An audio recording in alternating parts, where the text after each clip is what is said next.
आपल्यासोबत बोलण्यासाठी महाडचे पोलीस निरीक्षक रमेश तडवी आहेत. सर, एकंदरीत काय सांगाल, नेमकं काय प्रकार होता? मी महाड शहर पोलीस स्टेशनच्या चार्ज 2024मध्ये घेतला होता. तेव्हा मी एक 5 महिन्याचा विथ कालावधी पूर्ण न होता 5 महिन्यामध्ये माझी बदली करण्यात आली होती. त्या विरोधात मी मॅट कोर्टामध्ये गेलो होतो आणि मॅट कोर्टाने माझ्या बाजूने निकाल दिला होता. पण जे प्रशासन आहे SP ऑफिस रायगड ते हायकोर्टामध्ये माझ्या विरोधामध्ये अपील केलेली होती.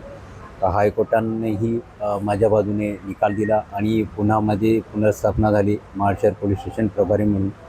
ती 25/9/2025 रोजी आणि पुन्हा माझी बदली 5 महिन्यांनी सप्टेंबर महिन्याला मी जॉईन झालो आणि पुन्हा बदली केली. त्याच्यामुळे मला आघात पोहोचला होता की पुन्हा माझी बदली होते.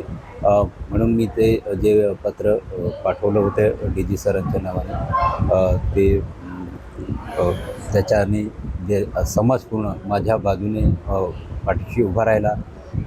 त्याच्या आधारे मला वरिष्ठांनी बोलवून घेतलं होतं आणि मला पुढचं जे आहे स्टेप्स काही घेऊ नको आणि पुढे जे कारवाई करतो असं समाधानक त्यांनी आश्वासन दिलं आहे. त्याच्यामुळे सर, एकंदरीत आपण बघितलं की मॅट कोर्टामधून आपण आला होता, निकाल तुमच्या बाजूने लागला तरी देखील पुनश्च आपली बदली केली.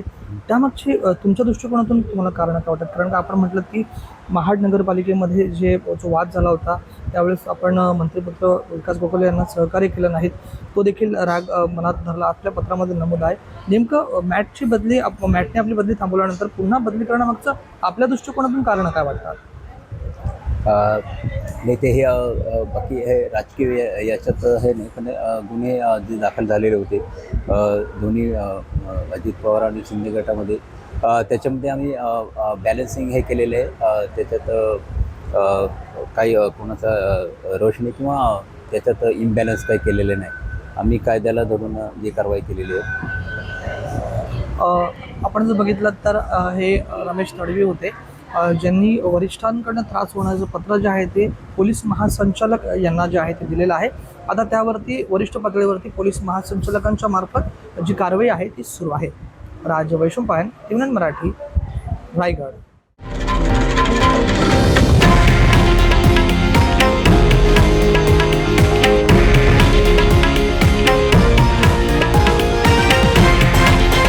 हे आहे देशातील नंबर 1 न्यूज नेटवर्क आणि आपण पाहत आहात TV9 मराठी, एकमेव.